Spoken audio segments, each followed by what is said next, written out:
member for Vancouver Quadra. Mr. Speaker, from the in-and-out scandal to overspending to fraudulent expense claims, Canadians are appalled at the continuous abuse of Canada's... Thank you, Mr. Speaker. Order. The honourable member for Vancouver Quadra now has the floor. We need a little bit of order. The honourable member. I think the truth hurts over there. So, from the in-and-out scandal to overspending and fraudulent expense claims, Canadians are really appalled with the continuous abuse of our election laws. We know that the members from Mississauga Brampton South, Selkirk-Interlake, and Saint Boniface are not compliant with Elections Canada laws for the 2011 election.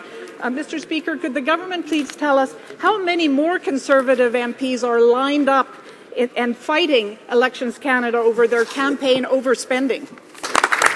The Honourable Parliamentary Secretary, the Minister of Transport. Mr. Speaker, the question is how many Liberals are defending their overbilling to taxpayers? We have at least 2 Liberal MPs who billed false housing expenses so that they could fill their pockets with taxpayers' money illegally. They have Mac Harb, the Liberal senator, who owes almost $250,000 in money that he stole from the expense system, and his leader wants to welcome him back into the Liberal caucus with open arms. That's the same leader, by the way, who filled his pockets with money from charities to give speeches when he's already paid a salary by this place to give speeches and to reach out to Canadians. Shame on all of them.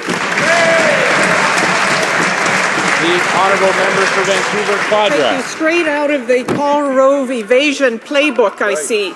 So this pattern of election spending abuses runs deep in the Conservative Party. From the Conservative, even the Conservative House leader in 2008 exceeded election spending limits and was actually caught and eventually penalized.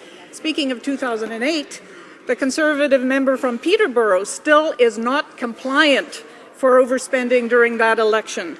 Does the Prime Minister really believe that he, his members, and his parliamentary secretary are above the law?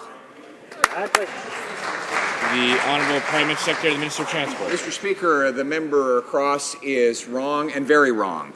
The Prime Minister's parliamentary secretary had his expenses signed off by Elections Canada years ago, and I believe that he has handled himself with grace and dignity throughout this entire process.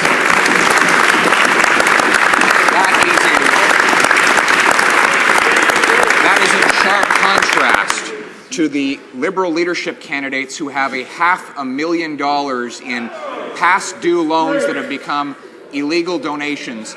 They have not stepped forward to explain themselves. They have not shown the courage of the Prime Minister's parliamentary secretary to stand up in the House of Commons and defend his actions. Thank you. The honourable member for